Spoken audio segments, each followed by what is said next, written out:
Thank you everyone for joining for the eGov talk. One housekeeping rule that I'd like to mention before we begin is that this is a normal Zoom session and not a webinar session. So I'll request everyone to keep their mics on mute.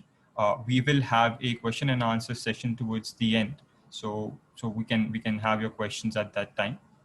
I'll quickly introduce Dr. Ravikant Joshi, or Ravi Bhai as he is endearingly called. He is a urban finance and management specialist. He is the former Chief Accounts Officer of Vadodara Municipal Corporation, where he was responsible for conceptualization, designing, and implementation of municipal finance, budgetary, and accounting system reforms, as well as the computerization of the Vadodara Municipal Corporation. Over 35 years, and I think even more than that, he has worked as a consultant with multilaterals like the World Bank, Water and Sanitation Program, ADB, USAID, DFID, UN Habitat, and many others, national and state level organizations on urban issues. He has, alongside worked with many civil society organizations like Yuva, Priya, Janagra, and Center of Environmental Education. He is also a researcher. He has carried out research studies and published more than 25 research papers pertaining to urban issues. And Dr. Joshi is also a guest faculty at several national and international institutions, and has also served as the chair professor for urban management in St. Joseph College of Business Administration in Bangalore.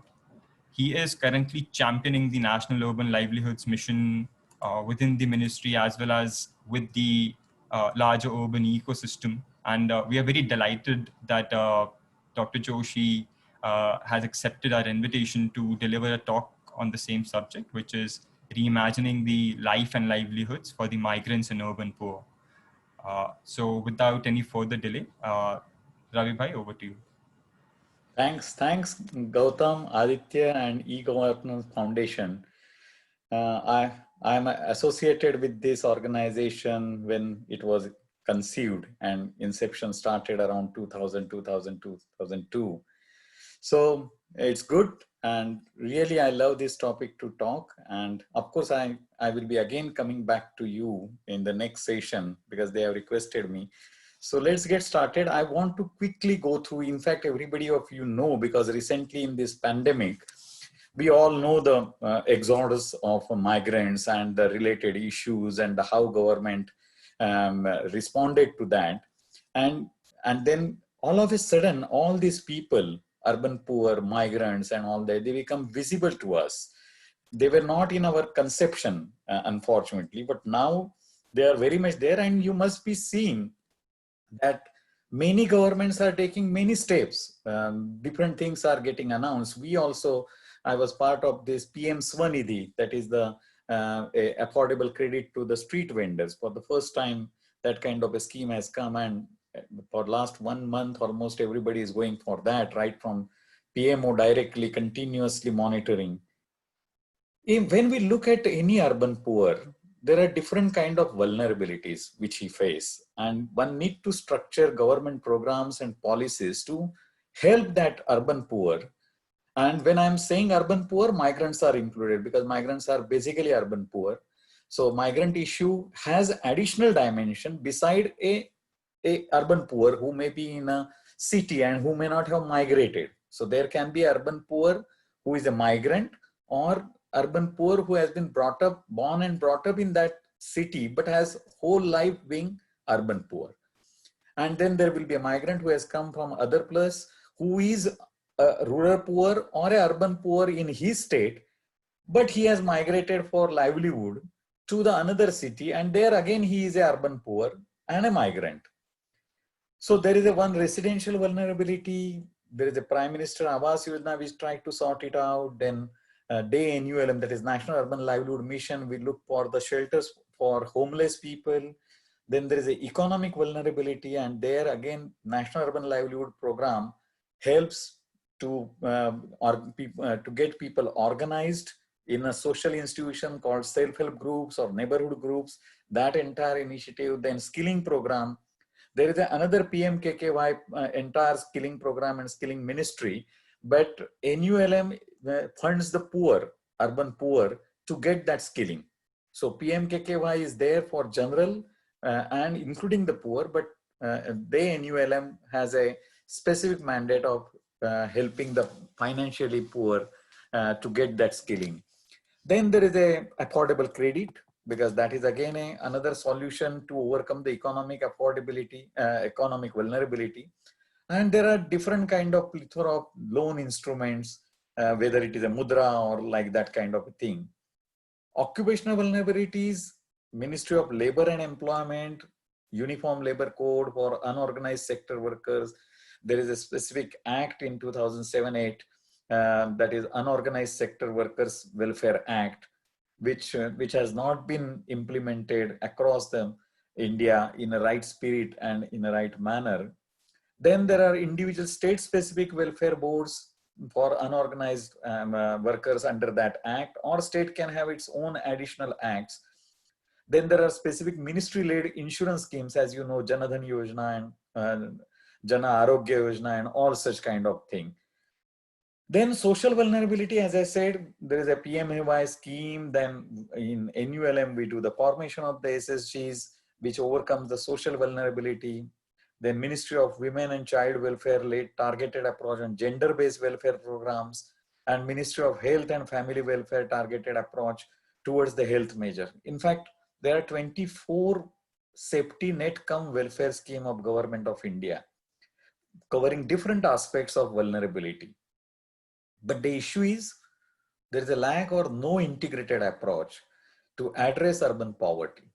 And then there is a lack of policy on urban poverty elevation, lack of institutional structure, and most importantly, why I accepted this invitation, because behind all these, there is a technological solution problem.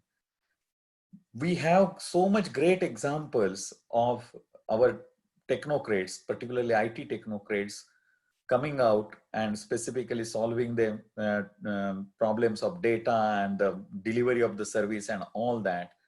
E-Governance Foundation formed with that and helping government in different sectors. You are helping that. You are doing a social cause, social entrepreneurship. But somewhere today's my lecture is basically to bring all of you's attention towards the solving the issue.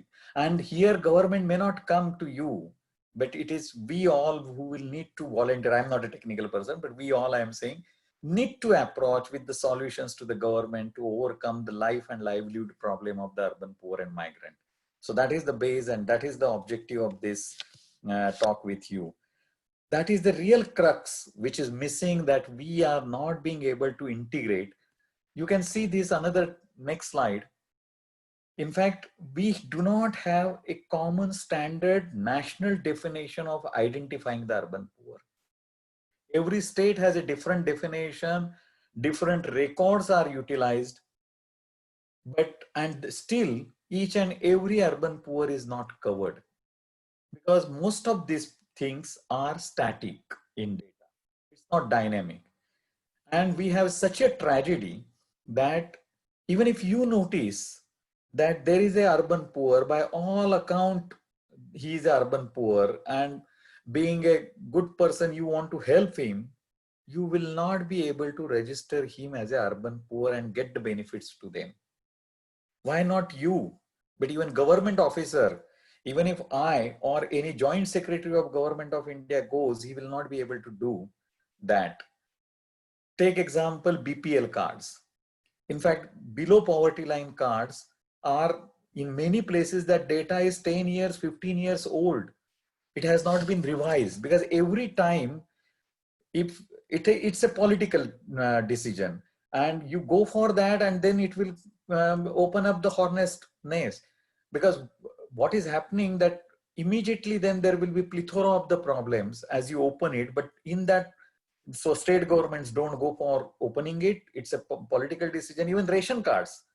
Why a ration card should not be 24/7, 365 days allowed to apply? You are poor, I am poor. If I want to apply, I should be able to apply for it any day for BPL card. Why I should have to wait that one day government will start the survey and I will get included. Until that time, I have to wait. So it is something kind of a windfall. Or ACCC data. We got in 2011, along with the census, socio-economic survey has been done. And in fact, you know, Ayushman Bharat, which has again a great feature of portability, a very good scheme, covering up to 5 lakh rupees medical this. But you know what is the problem with Ayushman Bharat? It has a static data because it has taken ACCC data as a base, and ACCC data covers some 18 categories. So it was a very good exercise, taking all different 18 categories of identifying the urban poor, and they identified it. But unfortunately, any person who by stroke of misluck or unfortunately he becomes an urban poor in 2012, take my word, he's not in ACCC and he is not entitled for Ayushman Bharat card. Because Ayushman Bharat card takes the data, ACCC data, which is static in 2011. 11 categories of that data has been included. It has all advanced feature and technological backup that any person who is in ACCC data can get that Ayushman Bharat card, but who is not in ACCC data, even if he is in abject poverty, he will not get that benefit. Same is with different kind of these things. So data is static, not updated, schemes come and go, they get announced, and there is no universal definition. If in income tax, we have a universal definition of an income that up to 2.5 lakh you are exempt, and then for 3 lakh, above 2 lakh 5,000, 2 lakh 50,000 to 5 lakh 10% income tax. Why there cannot be a national definition of urban poverty? Who is urban poor? Every state and politically, governments have shied away from defining urban poor. So the main issue is of identification and enumeration. There is no uniform principle. I gave you the example of Ayushman Bharat very recently. Say NULM. In NULM, as I said, any urban poor, we provide 4 kind of facility to him.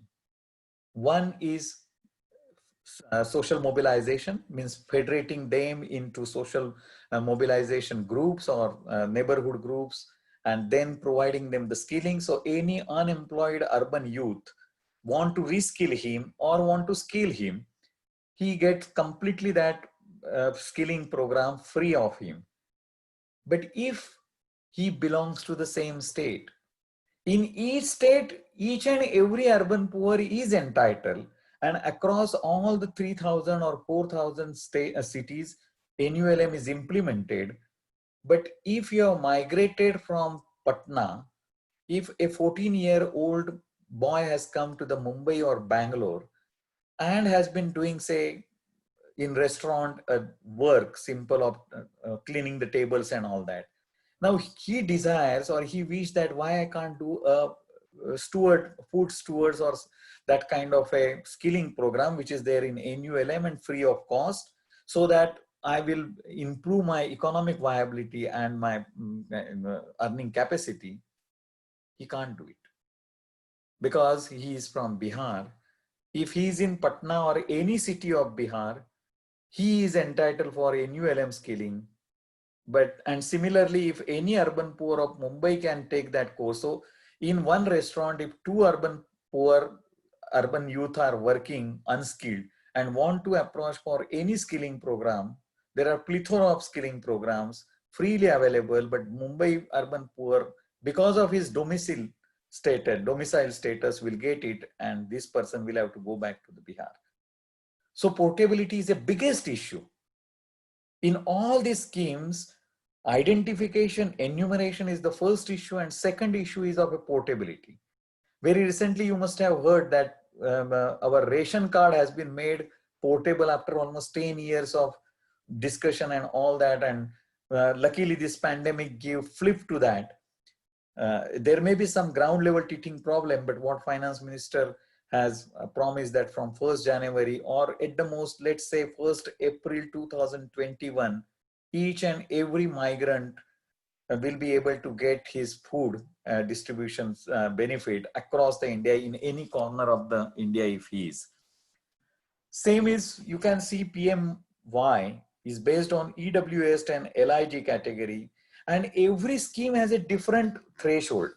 So if you are having 3 lakh rupees annual income for your family, you can get EWS or LIG housing under the PMAY, or under day NULM, different categories, again state-wise, because day NULM does not define urban poverty criteria. Ayushman Bharat, I said, whoever is in that ACCC data, but even if today there is any person who is, now then he has to be homeless. So if urban poor is there who is not in ACCC data, then he has to be a homeless person staying on a footpath. Then government can pick him up, and under the homeless category, then even if he is not in ACCC data, he will get the medical benefit or shelter benefit. Then there is a non-participatory mechanism. Means everybody, every agency can simply see a person, even if he is an urban poor, it will not be able to help, because it's not open, or it's not 24/7, 365 days identification of urban poor. And none of this is impossible. I know, I don't have to tell you, all know that everybody of you can work out a technological solution with your colleagues and overcome this. Such a disjointed data.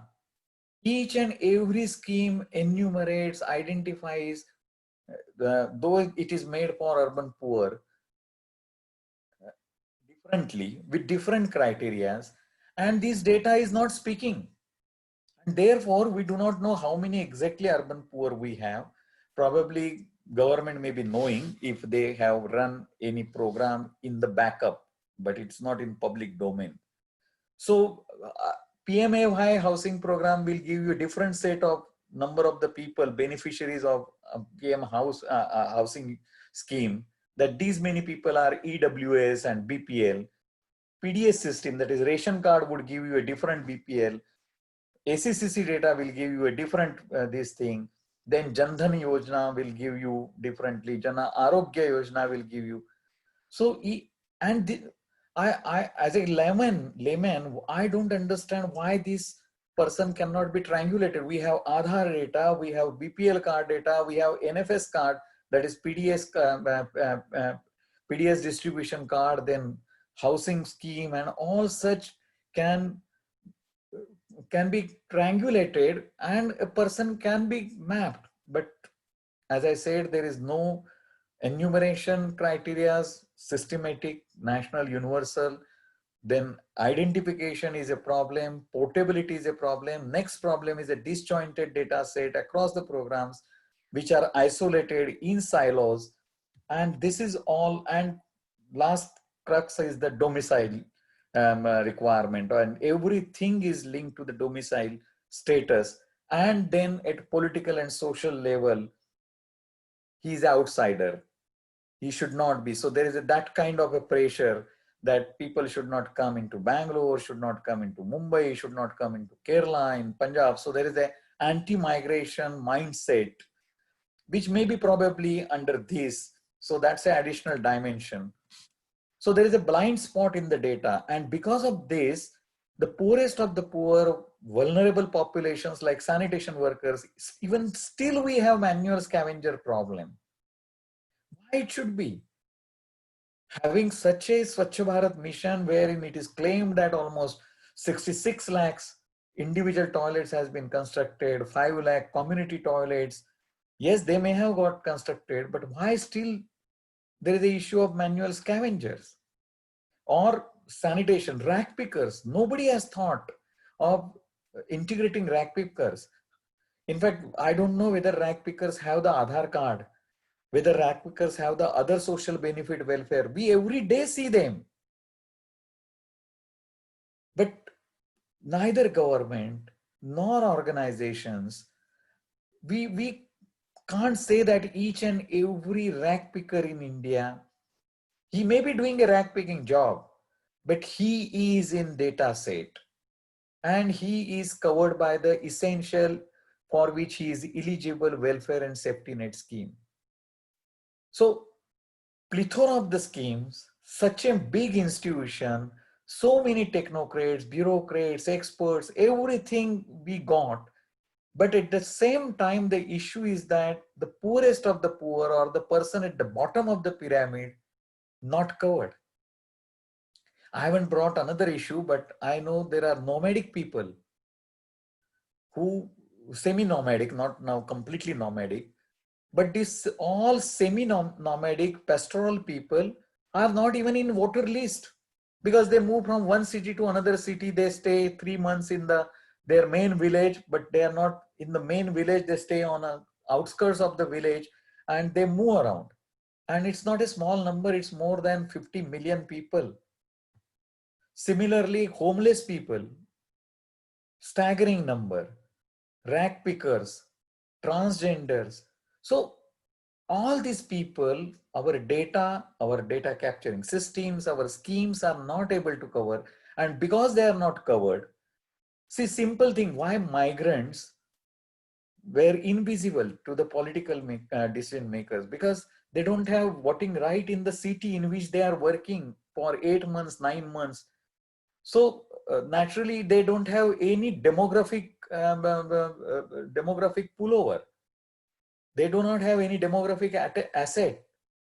They matter much into their own, and you must have seen that in pandemic, when the exhaust started, they were many important for their rural politicians over there, and they came into gear to making their arrangement when they reach over there. But nobody was trying to solve their transit, and they were not addressed in the city in which they were working.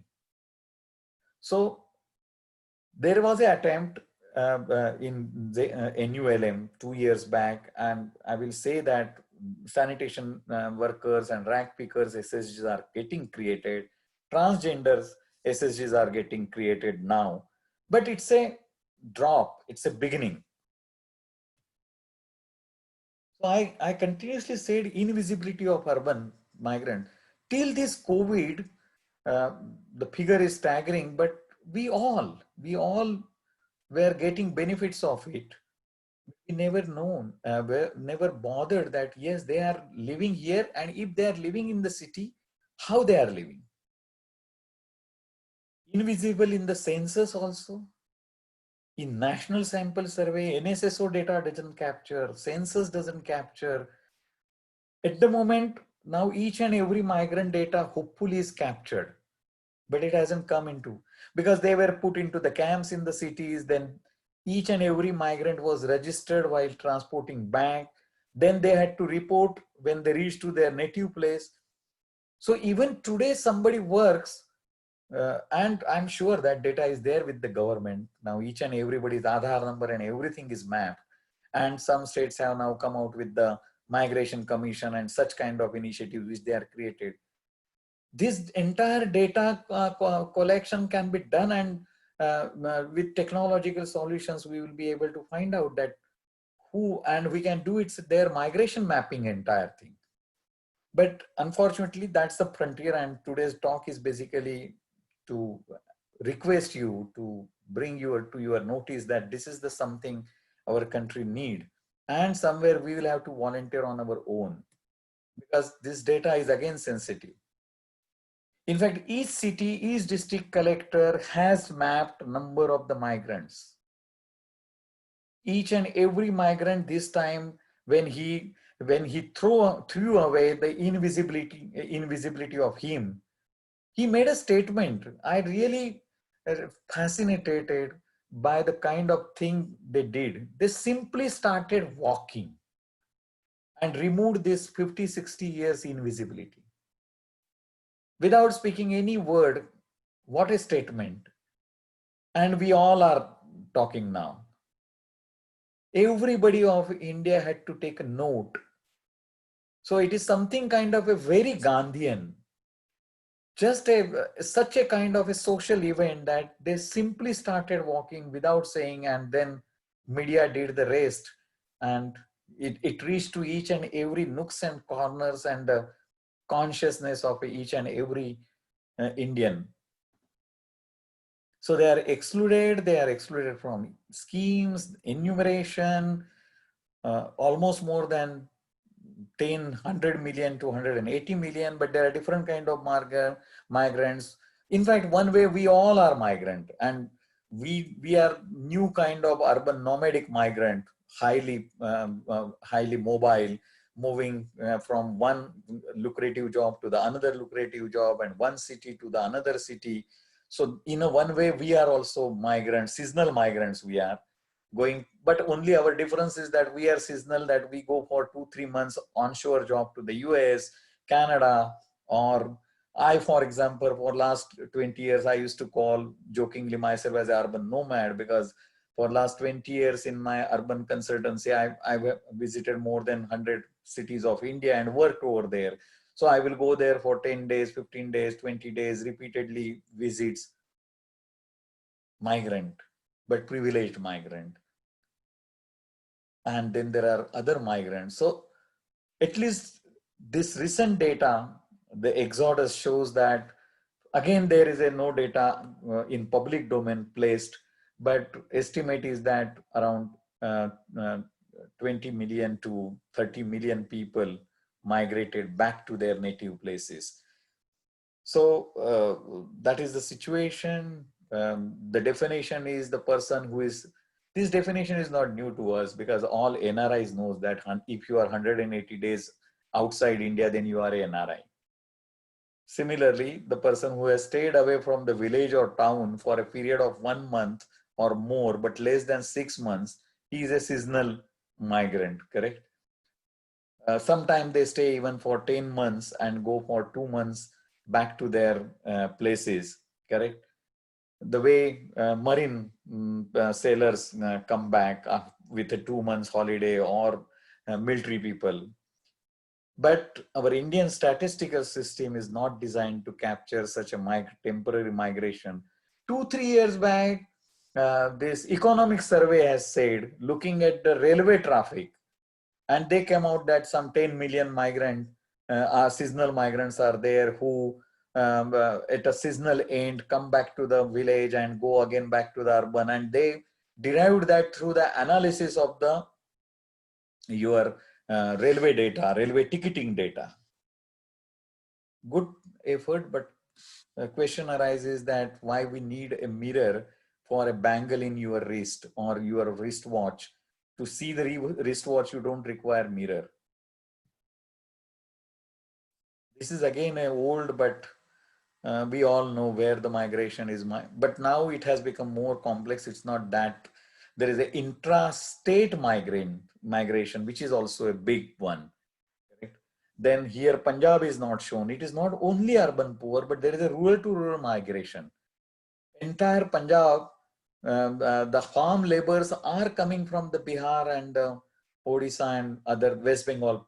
They go over there, in Kerala also. So I belong to the coastal Maharashtra, and not Indian migration, coastal Maharashtra, Alfonso, in seasonal thing, because we have our orchard also, and I know that right from the earlier, the local people, village people used to take down those mangoes, pluck the mangoes. Today, Nepalis come to the entire coastal Maharashtra and do that job.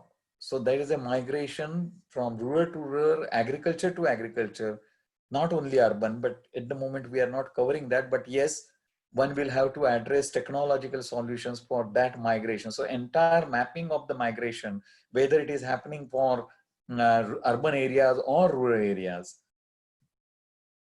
Then these are the hotspots.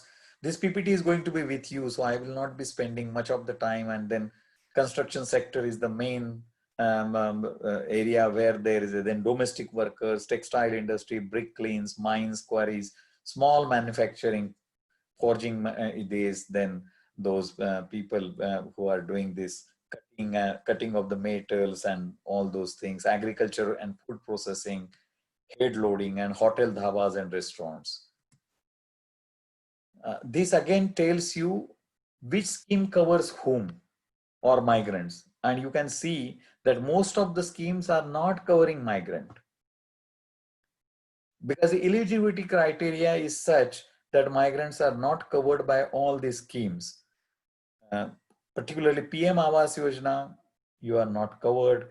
In our National Urban Livelihood Mission, with which I worked for last 3 years, I told you that, and this also, in fact, I felt ashamed having worked for the 3 years as a national. The day migrant exodus started, and it stuck to me that a boy or anybody, there is a domicile status important, and he can't have NULM benefit if he's in another state.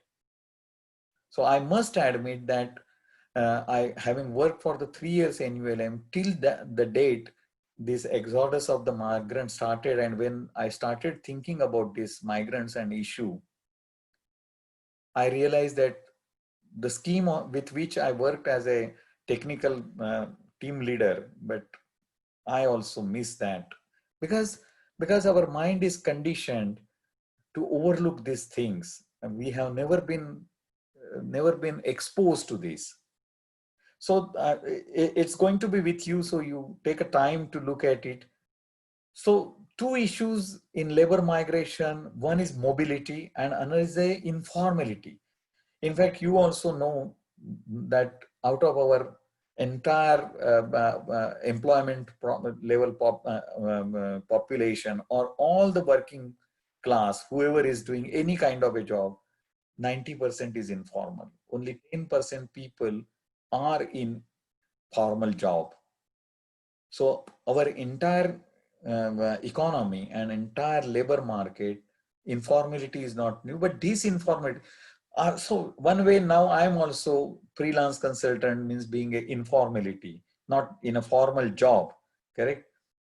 But it's different. But there are definitely 60% people of that entire informality who are really not, or at least 40 to 50% of the informal sector jobs are something which are low paid, which doesn't have documented labor work. Recruitment and employment is mediated through long channels of the contractors. There are no records. They are not in labor commissioners in that entire thing. Their movements are undocumented. Similarly, their recruitments are undocumented, because labor law says that if any unit has more than 10 laborers, then it is the job of an employer to register his workers with the labor commissioner. Correct? But if you have only 5 people team and you have a small auto repairing shop or lathe work kind of a thing, or welding or scrap metal industry kind of a thing, as an employer, you are not required to register. You will say that as an individual, you can go and register that I am so and so laborer. But that process is so cumbersome.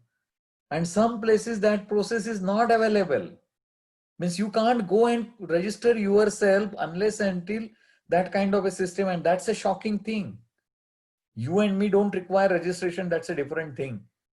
But a person who has come from one state to another state, or within that state, say somebody has come from the small village of Karnataka into Bangalore and is working in an auto repairing shop, and he want to say that I am an unorganized sector worker, and there is an Unorganized Sector Worker Act in India 2008, in Karnataka also.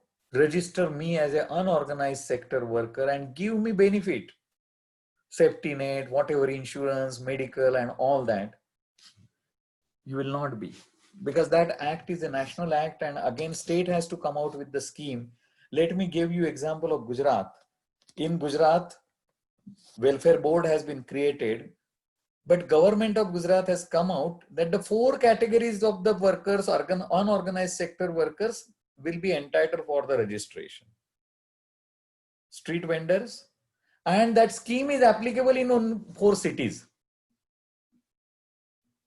Now there are 179 urban areas or cities, 7 big cities in Gujarat, where the municipal corporations are there, And then definitely there are 15, 20 cities which are more than 3 lakh population or 3 to 5 lakh population, or more than 1 lakh population cities are there. But no, that scheme.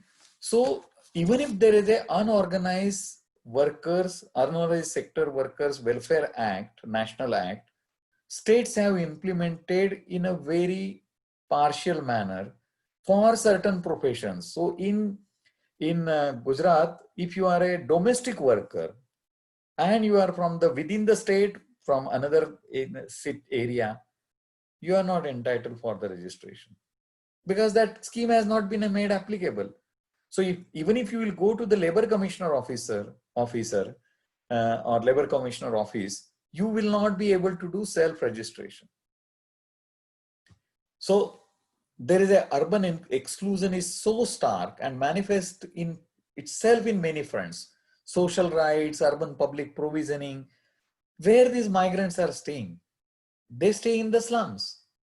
In fact, migrants stay with the urban poor, who is little bit up. Means if you have seen Bombay, those 3-story slums in Dharavi and all that, the pictures which I have shown, ground floor, probably that urban poor, domestic urban poor or local domiciled urban poor will stay, who owns that house or whatever it may be.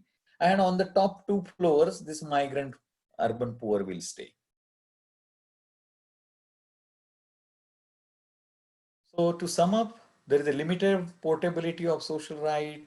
Then for migrant, there is a special act, Interstate Migrant Workers Act.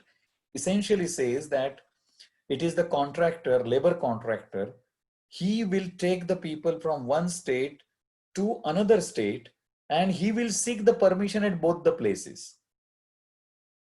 Suppose he is taking 100 people from the Bihar as a construction worker to the Mumbai, then he will have license from both the places, and then he will maintain, because then labor department will recognize him because labor department has given him a registration, and then he will have to take care of welfare of those employees and pay their ESSI and all those things. But if you are individually migrating, then, and if you are, so that entire piece of act is outdated now. As a reaction, you must have seen that when this exodus started, one chief minister of very big state from where the people migrate came out on, and then he retracted that statement because he said that if now anybody has to take migrant worker from my state, he will have to seek permission of us. Then another state which receives the migration, that CM came out and said that any migrant entering into my state will have to take the permission. Fortunately, that didn't go ahead. Both the CMs that way retracted the statement, but it was coming out from that. And look at this Migrant Act, its structure. It's good. In intention, it is good, but it has not been implemented. But it is something like colonial masters 200 years back taking Indian laborers to the Mauritius, to the Fiji. And then at that time, they will take government permission that I am taking 100 people to the Mauritius as a sugarcane worker. And then when he lands over there, he takes the permission. Where is that migrant person rights and all those things? Then there is a dichotomy in the urban governance and labor governance, though there is no integration.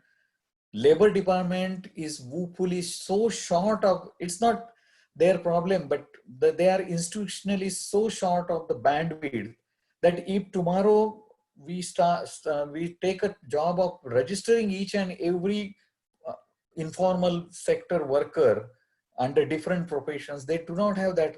So we'll require really a massive technological solution because the number is so huge. As I said, it may be around 180 million people. And then next point mine is of profiling them under the various welfare scheme and safety net scheme and seeing that they get those, whatever for which they are eligible. So no means to assert political agency, I said, no voting rights, dichotomy in urban governance. Urban governance, the mandate is not to serve urban migrants. It is the larger mandate is there to serve the urban poor. Many places, migrant workers stay in the workplace only, not in a formal, because they are there for seasonal, 3 months, 6 months. So he stays in a workplace, employer makes some kind of a arrangement. Look at the Surat, those textile workers, they stay 24 hours in that campus on the textile days with a poor kind of a accommodations, and the food not supplied by the employer. Some places it is supplied by the employers, but some places employer just makes an arrangement with some grocers and some kind of dabbawalas who supply the tiffin. In fact, migrant workers end up spending 60 to 70% on three things when he come to the city. The study shows he spends mainly on a staying, then secondly on his what we can say food and all that thing, rent, food, and third is this medical kind of a thing. He just barely able to save 30 to 40%, but the push of poverty is so much that even 40% sustains his family in the rural areas or in the smaller areas in that states from where he has migrated. Isn't that high level people, IT migrants and the high level engineering graduates and the doctors do when they go to the US?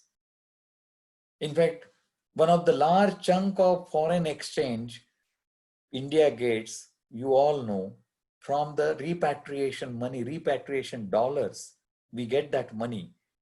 And therefore, Ministry of Foreign Affairs goes on educating you, ready to help you, that before you migrate, they are ready to help you, whether you have selected a right employer, whether the person who is taking you over there is a licensed contractor and all other things, and embassies are ready to help you out when you are in another state. But none of the city, you have a center which is ready to help a migrant. Some NGOs are doing pioneering work here and there. Ajivika Bureau has done, or some governments have done that kind of a smaller kind of a thing. But if you are a migrant, you don't know when before migrating that should I migrate to the Bangalore, or he use his peer group, informal thing, because from his village somebody is there in Mumbai, somebody is there in Bangalore, somebody is there in Delhi.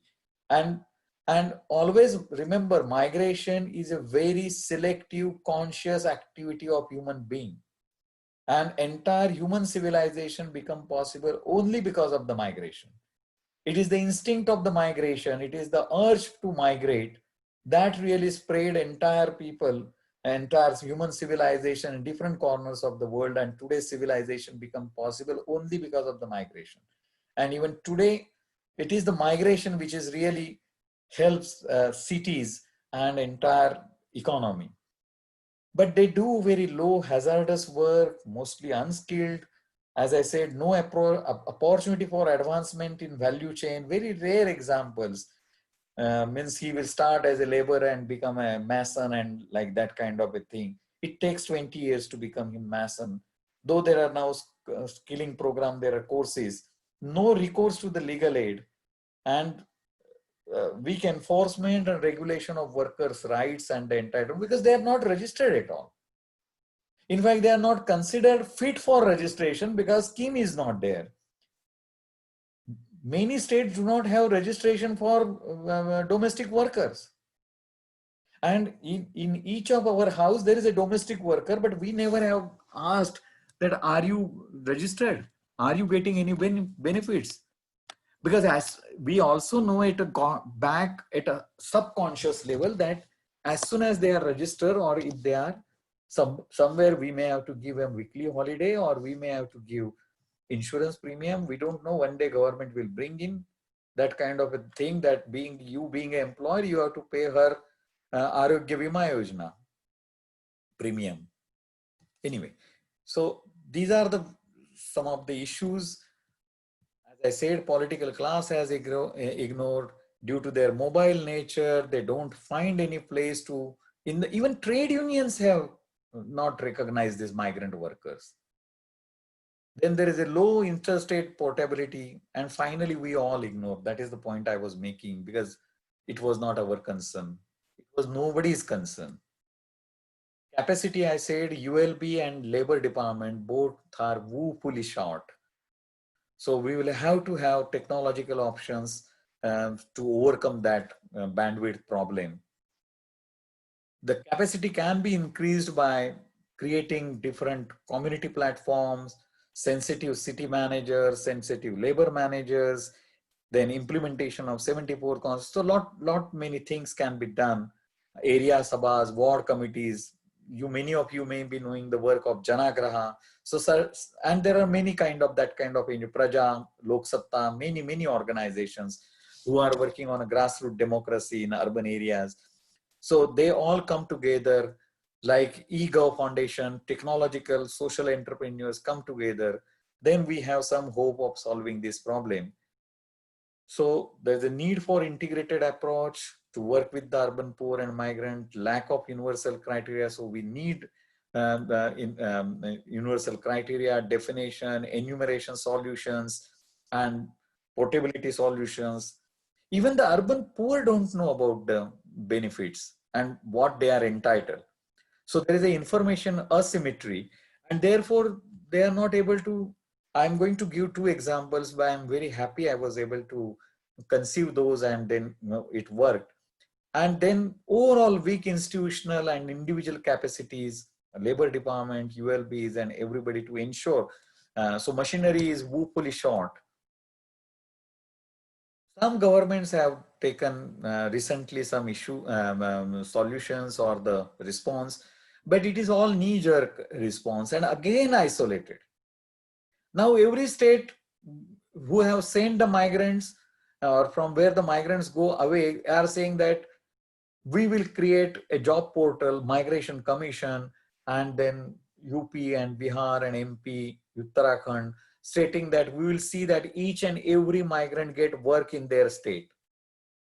Alas, then what will do other state? Some kind of a very knee-jerk, and then they started asked machineries that find out, do their skill mapping. Skill mapping is a good thing. Each and every migrant, if skill map, you know that where he is, and then skilling program can be better structured. He can be reskilled to increase his livelihood capacity. All good, but the entire approach is again of a isolation or segmenting it. Every state is trying to respond because they have to show it. They have, these migrants and the urban poor have come out of the invisibility, and somebody has to now address that.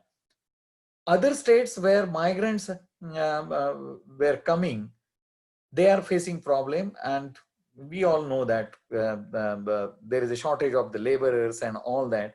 And then there was a call for Bhumiputras to come forward. If each and every rickshawala from Bombay goes back, now 70% of the rickshawalas, earlier 100% rickshawalas were locals. Now 70% of the rickshawalas are from UP and Bihar. And if they don't run the rickshaws, do you think that each and every local urban poor will replace him? No, because Karnataka, Maharashtra, Punjab, these have moved to the later stage. Correct? So America First or Atmanirbhar, these all have its validity, but at the same time, in economic strata and in your this, you have moved to the another thing. Who made that space available? The local person who was earlier rickshaw driver has moved in his economic life upward, thankfully. Correct? And therefore, there is a space for somebody else to come in. Earlier in my childhood, I know that I belong to the coastal Maharashtra. Entire Mumbai was served by the domestic workers, male domestic workers coming from the Konkan, that is the coastal Maharashtra. So each and every village, a male person would be in Bombay doing a domestic work. You can see in old movies. Now it is replaced by the local ladies as a domestic workers mainly, and then they belong to the different parts of the Maharashtra. The drought ridden 2008 or back, when there was a big drought in the Marathwada and Vidarbha and all other part of the Maharashtra, such a big exodus happened to the Bombay, not to speak of Bangladeshis, which they go on saying that Bangladeshis are in big number in Bombay, serving as a domestic workers and other things. So good response with the good intention are happening, correct? Migrants are going to come back to the city because you will get 8,000 over there. He needs 20,000, which Bombay offers or Bangalore offers. The day COVID will open and means all this economy will open, and it's not something like that. Our cities don't require them. We require them. What is most important? Migration is not a problem. Taking care of them in a right manner is a solution. So this slide gives you different kind of things, but it is happening in a different direction. Again, there is no cohesive, integrated approach nationwide where center and states and the local bodies come together, all come together and trying to address this issue in a cohesive and comprehensive, holistic manner. As I said, we need them safe to ensure our survival of the big cities. How we get them back, that's the problem. We need to sustaining name for sustaining city survival, every city. And it's not like that people are not migrating to the UP. If you remember, CM UP was saying that 20 lakh people from Bihar and Orissa were in Lucknow and Patna. Right? And it's not like that everybody is migrating to the US and UK and developed countries. Many Indians are migrating to the underdeveloped countries also or developing countries also. So migration is not only from underdeveloped to the developed areas, it's crisscrossing. Sorry, Ravi bhai, just to yes. Do you have a few more slides, or we will plan Just accordingly for the more questions? Slides, and we are ending. Yeah. Sure. So most of these I have covered, that what need to be done. There should be a migration facility centers for self-registration. First of all, we have to make that 24/7, 365-day registration and enumeration. Online doesn't require working day and all that. So universal access to, and it should be delinked from the domicile status. Urban poor is urban. He is an Indian citizen, belong to any state, working in any area, living in any nooks and corners of country, should be entitled for all the benefits and should be entitled for registration. Profiling will be a main thing, because we need to profile each person against different those welfare scheme. And there is a Haq Darshak, one organization which has come out. If we put together cities, states and city, center government and state, there are more than 2,000 or 2,500 welfare schemes. But its coverage is so problematic. So legal responsibility of public provision, for example, Kerala government has constructed dormitories, and the word is guest workers, and where employers can take that dormitory on the rent and can give a shelter to these migrant workers. Or very recently now, there is a affordable public rental housing scheme wherein government has lot of affordable houses which are not constructed for the slum dwellers, not taken up, not being able to allot, can be taken by the employers or the private sector with the government, and it can be for own use, for own employees, or it can be running the rental housing program. Guidelines are out. I hope in next 1 or 2 years. That's a step, much awaited step, right direction. PDS, yes, that's again, but similar kind of a thing. And that staticness has to go. The Ayushman Bharat example which I give. And all these measures backed by the right integrated technological solution, which is the real purpose of today's this. Same thing with the urban poor. As I said, a universal definition, then nationwide enumeration, institutional structure, policy, ministry. Earlier there was a Ministry of Housing and Urban Poverty Alleviation, which was then merged 2 years back, 3 years back in 2017 to make Ministry of Housing and Urban Affairs. I personally feel there should be a separate Ministry of Urban poverty alleviation, which will integrate work of all other ministries. So we need to create institutional structure. We need to create some kind of a legal mandates that giving some sort of a right to the every urban poor that he is entitled to registration. He is entitled for those welfare schemes to get benefits. So real-time application program, something which you people can be able to design. And then there can be community participation. As I said, elected representatives, member of parliament, government officer should be able to recommend that this person is an urban poor. Government departments will do the validation, and today validation with the technological solution is not at all difficult. Any person with Aadhaar card and other different cards can be triangulated and can be certified that he is a urban poor. Two things we did. See, this was done without any technological thing. 3 years back, NULM, we realized that our members, women which are, they are not covered by under different welfare schemes. And it was provided in the guidelines. So I, with my team and ministry officials and across the India, all we have more than 450,000 women group, 10 women in each group. So there are 45 lakh and then entire NULM machinery. What we achieved is that we simply said that ask your each and every member that are you covered in under this? Have you got in individual house latrine? Have you got Arogya Bima? Have you got Jan Dhan Yojana? And the data is here. And we covered these 6 or 7 schemes with a sound kind of a thing. And that has now become a kind of a mechanism. And we are trying to see that each and every of our member, that is 45 lakh women, means 45 lakh families across the India, are covered for each and every scheme for which they are entitled or eligible. Similar thing last year we did. There was a 100 days impact program when new government came into power at central level. And what we realized, NULM, that Ayushman Bharat card scheme is there, but urban poor don't know that whether their name is there and whether he is entitled for, because never ever that ACCC list was made public. So Ayushman Bharat scheme was announced, but say urban poor were not knowing that they are in that list and he is entitled to get that Ayushman Bharat card. So in 100 days, again we run it with our SSG members because we were not having technological options. We utilized our contact system, passing on the message and then getting each and every person to educate each other and then to get him registered.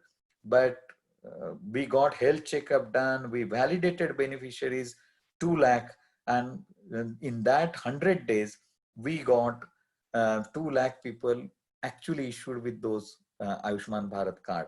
So if this can work at a community communication level, technology can do the wonders, and we can reimagine life and livelihood for migrants and urban through technological solutions. Thank you. Thank you so much, Ravi bhai. I think we can directly go for some questions. We are at 5:02. Sure. We can take another 10 to 15 minutes if you do not mind. I don't have time limit. I have another half an hour more because next session I have is at after half an hour, 4 to 5, and then next 5:30 I have next session. So I'm available, but I don't know. You people are most busy. So we will keep this going and we'll take questions till they come for the next half an hour. Yeah. Yes. So everyone, you can unmute yourselves if you have a question, and please go ahead.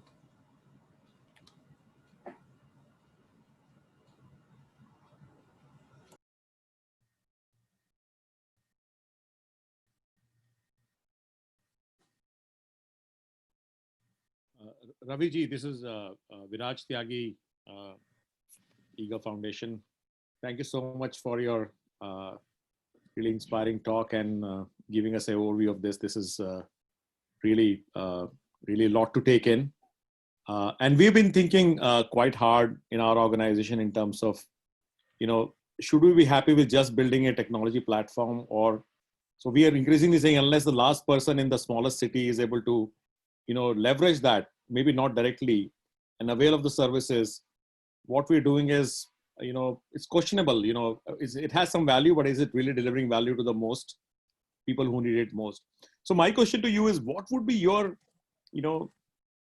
guidance to us as an organization which is embarking on this journey of how do we create equity, accessibility, and what we call universal access in what we build?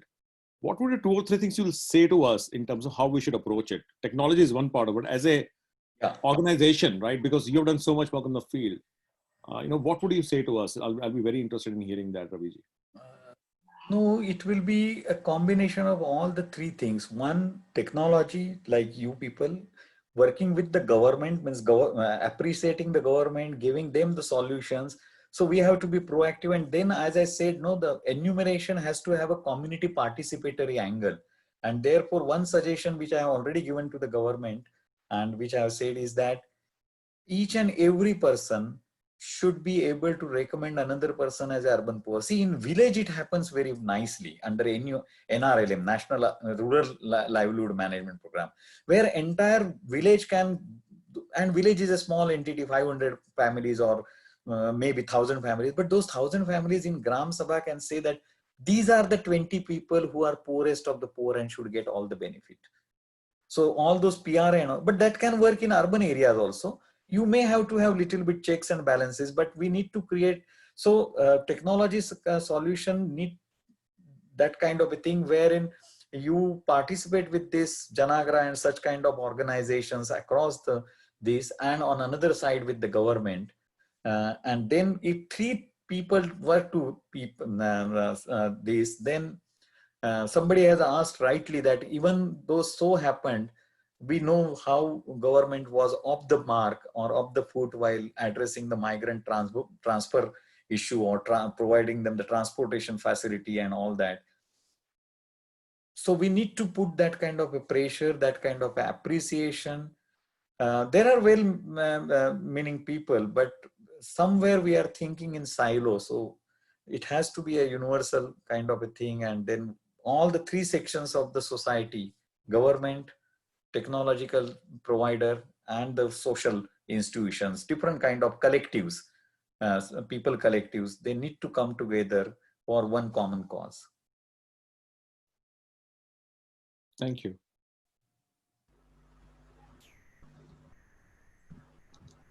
Hello, this is Krishna Kumar here. Is there any line of thought that is being pursued by the government to tackle this, especially some kind of collaboration between the where the migrant domicile is and where they are working? Is there any sort of arrangement that people are talking about? I've seen that some solution like this was working in the telecom side, where roaming and revenue sharing was happening, right? Something like that. Correct. If you're talking about that, is there any trends of thought that is emerging? No, yes, there is a thought going on, but I said no, it is happening in an isolated manner or disjointed manner and in cross-cutting. For example, I said the states from where mainly migrants come, they are taking policy that, okay, we will create a migration commission, which is a good idea, where we will enlist all the migrants who have to go out, but we will offer jobs over them in our city, in our state. It's good if they get job, it is all well and good in that state itself. And you must have seen that Government of India has announced 50,000 crore additional program over the Manrega. They increased Manrega budget by 40,000 crore, and another 50,000 crore is under different schemes. Whatever work is available, it will be given to them. So it's a migrant workers wage employment program. So government may be having highway construction. So their migrant who have returned back to the UP or Bihar or Odisha or West Bengal, they will be employed for doing that work. This is all good at the time, but we need such a thing that person should be able to move anywhere in India and then should get all the benefits. Now there the PDS solution which they are they are implementing, and already 25 states are on the board, that he never used to get now. But we have to think in terms of education, because many times children's education is not covered. I didn't discuss that issue. Health, Ayushman Bharat is covering, but I said Ayushman Bharat data staticness has to be gone. It may not go in 6 months or 1 year, probably new census and new ACCC data. But somewhere we have to create a open system where a person should be entitled to come and tell to the government, see, I am urban poor, or I am a migrant and I am migrating from this place to another place and I need this facilitation. Register me. I am a domestic worker. Today I am not able to register in some state. Domestic worker registration is available with no benefits or with benefits. For example, Andhra has Me Seva where they can register. Telangana has that kind of a system where, but you go to the Gujarat and no domestic worker can register. Or construction worker registration is available, but if you are outside the state or from another state migrant worker in construction, you can't register. Maharashtra government provided 1200 rupees to all 10 lakh registered under BOCW fund construction, because there is a construction sales taken and there is a huge money, thousands of crore, and they were allowed. But those 10 lakh registered employees, workers got that cash dole into their account. So we have systems, we have even technological frameworks and the database systems, but they are not universal. We need to break those silos and the segmentation, and we need to create one kind of a universal system. I don't know how that can be done, and that has to be impressed with the government that, okay, UP can have its own policy, but let there be a fundamental universal basic thing, and then states can have additional layers. That is what I have said. States have their freedom, should have their freedom to give more and not to give certain thing. But a migrant or a urban poor should get X minimum thing as a national welfare scheme or national thing to him from a central government.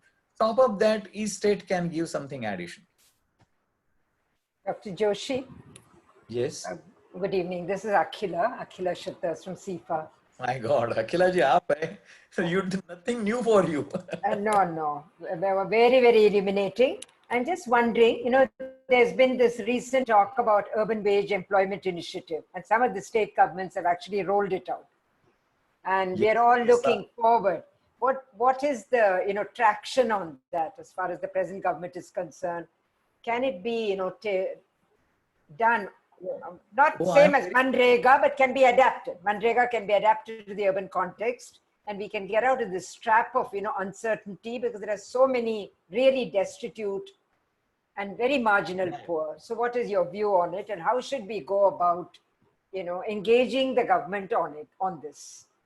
No, I'm very happy. In fact, last year we worked when the new government was to come about urban employment guarantee program. Kerala already has Ayankali for last 10 years, but they have a separate ministry, a separate department called local self-government. Yeah, local self. And on basis of that, and then Aziz Premji University had some papers. Yes, so last year, I was part of designing urban employment guarantee program. It didn't move. But 8 days back, I heard a statement of Joint Secretary Sanjay Kumar that very soon there will be urban employment. Government is thinking on a line of urban employment guarantee program nationwide. Okay. The blueprint we had prepared and even presented when this COVID issue started in the first part. But I'm now able to say that it is getting contemplated, and he even mentioned 35,000 crore rupees budget will be required. Last year we had. It has to be a central scheme. It has to be central scheme. It has to be. Correct. But luckily that is coming up, I think, and I will be most happy. Very nice.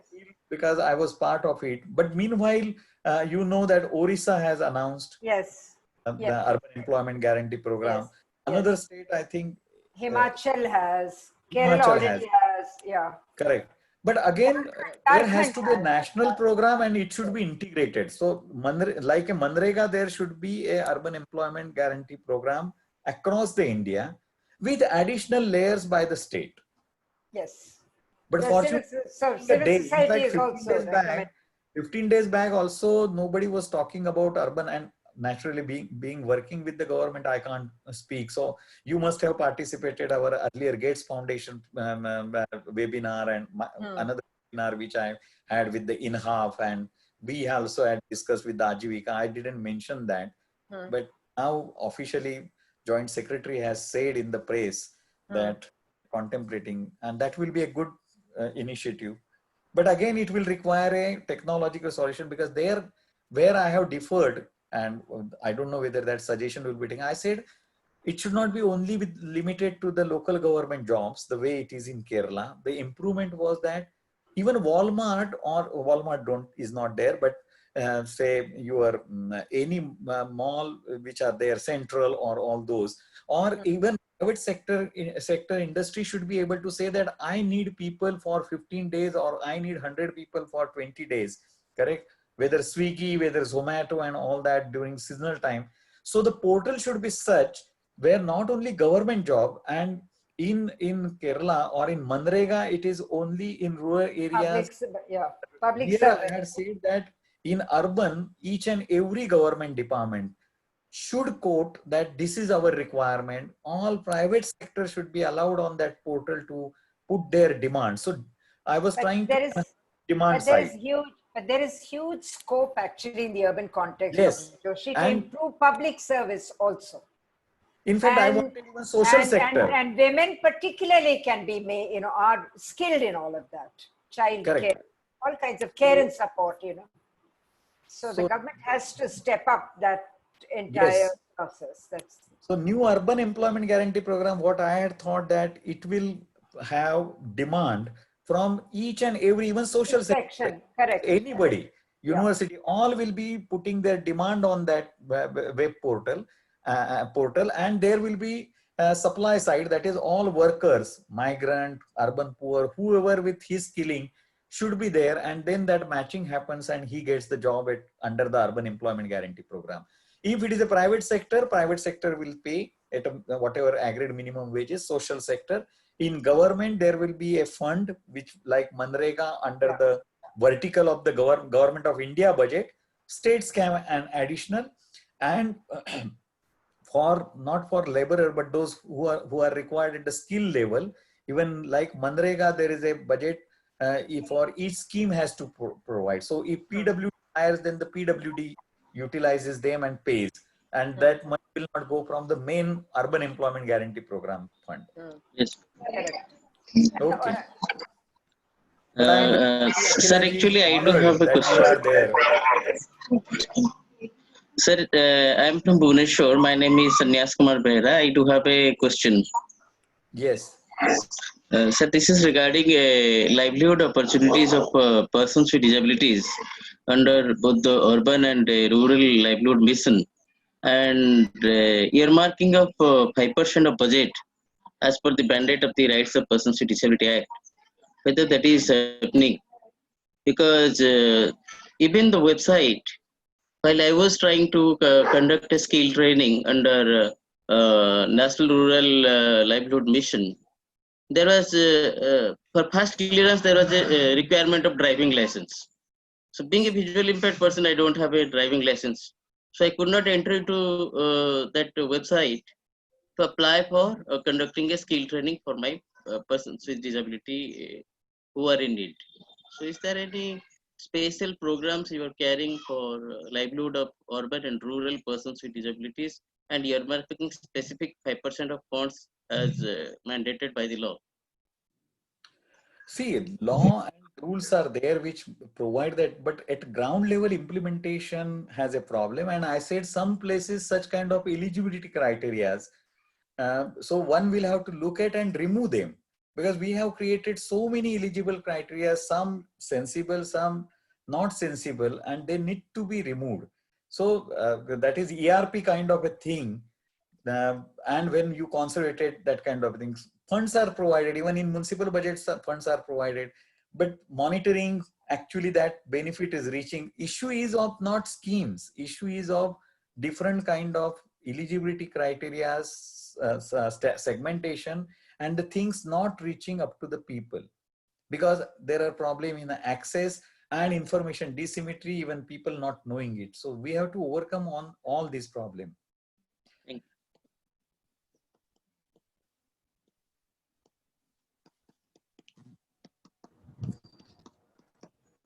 Hello. Yes. हाँ sir, जरीफ अहमद बात कर रहा हूँ sir. I am from Sulochana Yes. Thapar foundation. Sir right now I am working in Ranchi, Jharkhand. Sir Yes. मेरा question है actually sir, यहाँ पर जैसे कि हम लोग अभी मॉडल वोट पे काम करने वाले हैं आरएमसी के साथ. तो सर अभी जैसे मैं देखता हूँ अभी यहाँ पर रांची में, तो यहाँ पर सर कुछ लेबर चौराहे हैं. तो सर यहाँ पर सर बहुत ज़्यादा मैनुअल लेबर रहती है. बट सर वो सुबह में आते हैं बेचारे, वो बहुत सारे लोग, बट उनको जो मैं देखता हूँ, तो उनको जो रोजगार है पर डे जो उनको मिलने वाला होता है, उसमें से 2 या 3 या 5 या 10 लोग को ही मिल पाता है.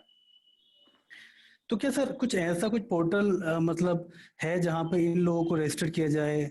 क्योंकि सर अभी एक स्मार्ट सिटी प्रोग्राम के अंडर एक सर पोर्टल उन्होंने बनाया है, जिसमें उन्होंने कुछ स्किल्ड प्रोफेशनल वालों को उसमें रजिस्टर कराया, जैसे कि प्लम्बर हैं. मैं आपने सही पूछा है. एक तो हर एक शहर में उनको उन्होंने रजिस्ट्रेशन कराया. बट सर उस पोर्टल पे, यस सर, तो बट उस पोर्टल पे क्या ये पॉसिबल था, क्या उनको उन लोगों का मैनुअल लेबर का भी रजिस्ट्रेशन करना चाहिए था, या फिर उनके लिए कोई और पोर्टल हो सकता है जिन पे उनका रजिस्ट्रेशन और उनको जो है रोजगार मिल पाए? नहीं, इसमें अब इशू ये है कि जैसे आपने अर्बन क्लैप देखा, आप उसका कुछ नाम बदल गया. आप ऑनलाइन एग्रीगेटर हैं जिसमें आप इलेक्ट्रिशियन को मंगवा सकते हैं, प्लम्बर को. इनफैक्ट एनयूएम में, हमारे नेशनल अर्बन लाइवलीहुड मिशन में, हर एक सिटी में there is a city livelihood centre. और वहां पे हमारी जो स्कीमें जो आप बता रहे आरएमसी कर रही है या क्या है, कि जो स्किल्ड वर्कर है, प्लम्बर है, कारपेंटर है, ये है, उनका एक डेटाबेस हो. And as a individual citizen you can just contact them and we will send 3 names of people residing in your area and then he can be sent. अब manual इसका ये है कि मैनुअल लेबरर का करना है तो we will require some intermediate in between, क्योंकि ये जो लेबर चौराहे पे जो होते हैं वो एकदम seasonal workers and freelance workers होते हैं. जैसे मैं भी मेरे गार्डन के लिए लेबर चौराहे पे जाके पूरे दिन के लिए आदमी ले आता हूँ. Under my guidance I get my garden maintain, क्योंकि गार्डनर्स की कमी है, स्किल्ड गार्डनर्स की, और उसको मिनिमम वेज उनका जो रेट वहां चलता है वो देना पड़ता है. अब ये मैनुअल को पोर्टल में लाना, फिर लेकिन उनको वो पोर्टल देखना, और फिर आप और हम individual people going on that portal and saying that आज मुझे एक मैनुअल लेबरर की जरूरत है. तो ये थोड़ा अभी भी अपने प्रेजेंट कॉन्टेक्स्ट में, लेबर चौराहे गलत चीज नहीं है. It's a labour market. Individuals go and take that person, labour को, उसको ज्यादा सिस्टमेटिक कर सकते हैं. या फिर there is a agent in between who will then get this data, means request from individuals, and then he supplies, क्योंकि वो सब लोग स्मार्टफोन देख पाएंगे, उससे फिर उस आदमी के पास पहुंच पाएंगे. बट पहले स्किल्ड लोगों के लिए तो पोर्टल ठीक तरह से चले. Yes sir, actually sir, I am talking of a portal, means even manual laborer should get registered, but for that I am saying for welfare benefits, and जैसे उसको बीमा ये हो, आयुष्मान भारत का कार्ड हो उसके बाद, ताकि वो बीमार पड़े तो हो. सो सेफ्टी नेट एंड वेलफेयर के लिए फर्स्ट जरूरी है. जॉब्स के लिए हो सकता है अच्छा है, लेकिन again then knowledge asymmetry and information asymmetry, we will require in between then a credible aggregator who can do that. Yes sir. Sir दूसरा क्वेश्चन सर मेरा ये है, सर हम लोग अभी मॉडल वोट पे काम करने वाले हैं, यानी कि हम रांची में वोट कमिटीज फॉर्म करने वाले हैं. तो सर जैसे कि अभी माइग्रेंट लेबर का रजिस्ट्रेशन का जैसे आपने बताया, तो क्या सर कुछ मतलब हम लोग वहाँ से डाटा कलेक्ट करके या उनको माइग्रेंट लेबर को रजिस्टर्ड करा सकते हैं, जैसे कि सेल्फ रजिस्ट्रेशन कुछ नहीं हो सकता पॉसिबल? आज भी वहां पे वार्ड कमिटीज के मेंबर वही बन सकते हैं जो सिटीजन ऑफ दैट सिटी है. Citizens means voting right. But आप उनका कलेक्टिव जरूर बनाइए ना.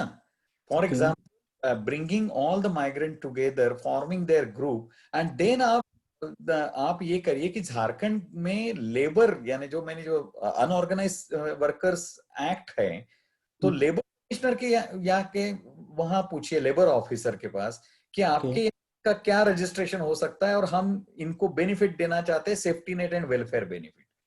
So my ward committee, because I have worked with the Avantha Foundation. I know what is your project. In fact, I had a discussion about what you are starting in Ranchi. तो आप उसमें करने मत जाइए कि ward committees में तो वही आ सकते हैं. इनफैक्ट वार्ड कमिटीज में जो legitimate citizen of that city है वो ठीक तरह से उसमें नहीं आ पाते हैं. आप माइग्रेंट वर्कर के साथ काम करिए, उनकी कलेक्टिव बनाइए और उस कलेक्टिव को जो राइट्स मिलने चाहिए अंडर माइग्रेशन एक्ट और under your this unorganised sector workers act, वहां जाके mainly you will have to work with the labour commissioner and for their urban services, यानी उनको पानी मिलना, उनको ड्रेनेज मिलना, फैसिलिटी मिलना, उसके लिए जाके आप अर्बन गवर्नेंस यानी आरएमसी के साथ काम करिए कि भाई इतने लोगों को पानी नहीं मिल रहा है या इतने लोगों को ये है इश्यूज. तो इस तरीके से आप माइग्रेंट के साथ जरूर काम करिए. ओके सर, इसमें सर हम लोग एएलएफ के साथ एक्चुअली हम तो डीएनयूएलएम के अंडर में हम लोग काम कर रहे हैं यहाँ पर. मैं अभी सर यहाँ पर एएलएफ रजिस्ट्रेशन देख रहा हूँ, मतलब डीएनयूएलएम के अंडर में. तो सर हम लोग जैसे कि एएलएफ को सर यहाँ रिवॉल्विंग फंड प्रोवाइड कराया था 50,000 सर. तो सर एएलएफ का जो पोर्टल है यहाँ पर जो रजिस्ट्रेशन कराते हैं सर, वो इतना कॉम्प्लेक्स है कि जब हम लोग सर एएलएफ का रजिस्ट्रेशन करते हैं तो बहुत सारे वहाँ से एरर्स आते हैं. तो क्या ये आपका ये प्रॉब्लम है? बाकी उसको रीसबमिट कराते हैं. तो अभी सर हम लोगों ने यहाँ पर 5 या 6 एएलएफ हैं जिनको रिवॉल्विंग फंड हम लोग दिला पाए. तो सर इतना कॉम्प्लेक्स है क्या? एक तो पोर्टल सर बहुत ज्यादा हैक मतलब जाम होता है, एप्लीकेशन अपलोड नहीं होते हैं. तो सर कुछ और हो सकता है यहाँ पे, कुछ लाइक नहीं हो सकता है. आप मुझे बाद में कांटेक्ट करिए. There is a person Anshuman in ministry and आपका यहाँ पे सिटी मिशन मैनेजर है हमारा एनयूएलएम का. He knows, and there is a WhatsApp group also. He can put those problems, or in writing they can send to the technical department, technical wing of this. Okay, sir. Okay, thank you, sir. Thank you. Ravi, Gautam here. Yes. I may have a question.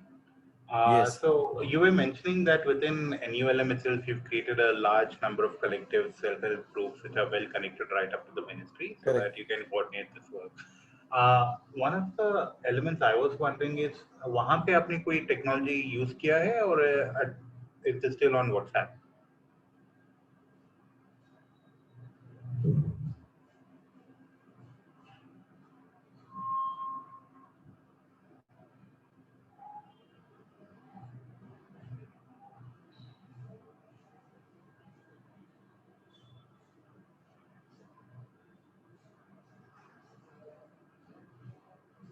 Sorry, Gautam. Yes, kindly repeat. Next session they are calling. Okay. Okay, sir. Very quickly, the self-help group network that you've already created through NULM, I feel like if these people are technologically enabled, they can become a very powerful factor driving this access and inclusion. Uspe, is NULM considering doing anything?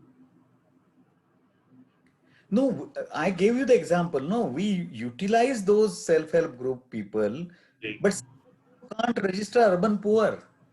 That is what I said, that the collective should be allowed. For example, Akhilaji's CFAR has done great work in Jaipur, in Delhi, other places, correct? But issue is that they are not registered. Even if they have spotted any urban poor, they can't take him and register him. Or they have come across a urban poor who is not in SCCC data, they can't add them into the Ayushman Bharat scheme. That's the problem. Therefore, I'm saying not only our SSGs, SSG network can be utilized, because I'm always saying this 40 lakh women means 40 lakh households. They look at and their brothers, their sisters, their husband, their children, all are urban poor. And then the neighborhood where they stay is again full of urban poor. So identification of urban poor will not be difficult using a participatory approach, correct? And not only our SSGs, there are so many NGOs like CFAR and others who are working at a grassroots level. Issue is registering them, authorizing them to recommend. And I'm not saying their recommendation means that person will be entitled for urban poor benefits. Then government should do its verification, where again technology could be one of the tool to triangulate, to verify that yes, he is a urban poor. but fine. But we do not have any participatory or community participation the way it can work in rural areas, in urban areas. Yes, sir. Thank you so Okay. much. I think we are up on time. Thank you Yes. for taking the time out to speak to all of us today, and we'll Thank definitely you. be in touch. My pleasure. Thank you, Ravi ji. Thank you, Ravi Thank ji. you. Send me this recording. Thank Ji, you. bilkul. Thank you. Thank you. Okay.